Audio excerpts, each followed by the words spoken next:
Romania से खौफनाक सड़क हादसे का वीडियो सामने आया। यहां 55 साल के ड्राइवर ने अचानक कार से कंट्रोल खो दिया, जिसके बाद उसकी मर्सिडीज दो कारों के ऊपर से उड़ती हुई निकल गई। जानकारी के मुताबिक ड्राइविंग के दौरान मेडिकल प्रॉब्लम होने के चलते ड्राइवर से कार अनियंत्रित हो गई। हादसा इतना डरावना था कि जिसने भी ये वीडियो देखा वो दांतों तले उंगली चबाने को मजबूर हो गया।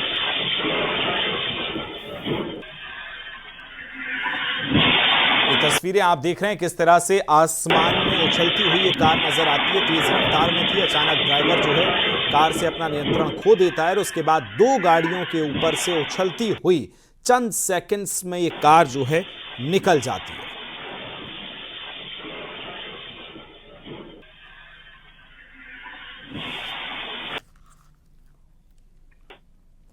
वहीं चीन के ग्वांगझू में एक खौफनाक हादसा सामने आया। यहां एक तेज रफ्तार कार ने फुटपाथ पर चलते कई लोगों को कुचल दिया, जिसका सीसीटीवी वीडियो भी सामने आ गया है। वीडियो में साफ दिखाई दे रहा है कि फुटपाथ के पास एक रेस्टोरेंट है जिसके पास लोग खड़े थे।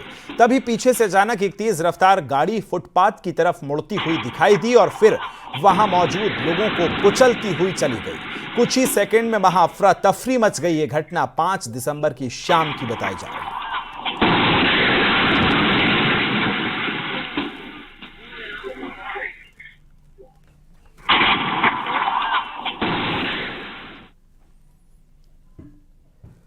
वहीं उत्तरकाशी के कई इलाकों में भालू का आतंक दिखाई दे रहा है, जिसकी लगातार तस्वीरें सामने आ रही हैं। ताजा तस्वीरें नटीन गांव से आई, जहां सीसीटीवी कैमरे में एक साथ 3 भालुओं की तस्वीर कैद हुई, जिससे देखा जा रहा है कि 3 भालू भागते हुए नजर आ रहे हैं। ग्रामीणों में इस वीडियो को देखने के बाद दहशत है और लोग वन विभाग से भालुओं को पकड़ने की मांग कर रहे हैं।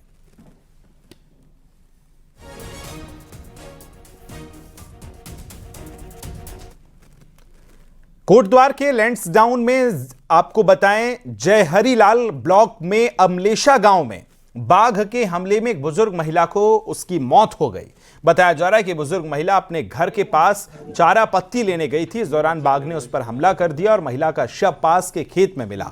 घटना से पूरे इलाके में दहशत का माहौल। मैं आपको ये भी बता दूं, बुरा मत मानना, इसके साथ लगा लो, तुम्हें बुरा लगेगा, सुनो, क्योंकि तुम फॉरेस्ट के ऑफिसर। हमारे लिए बहुत दुर्भाग्यजनक घटना है और मैं समझता हूँ कि मेरा क्षेत्र पूरा कार्बन नेशनल पार्क से लगा हुआ है।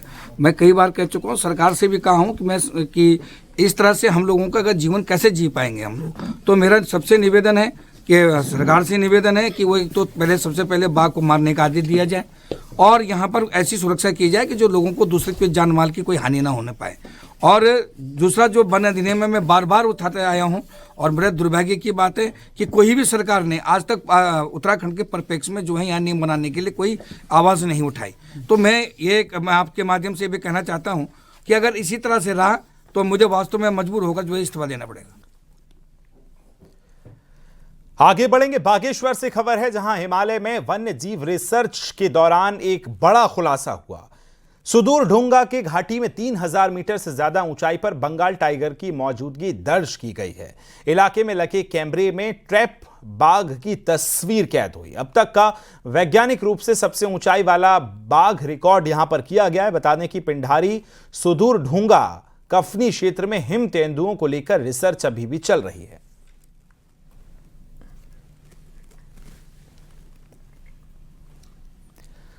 जोशीमठ में भूधसाव का खतरा अभी भी थमा नहीं है कि एक बार फिर यहां बेतहाशा निर्माण कार्य शुरू हो गए, जिसे स्थानीय लोग तबाही को न्योता देने वाला कदम बता रहे हैं। तस्वीर आपको दिखाते हैं।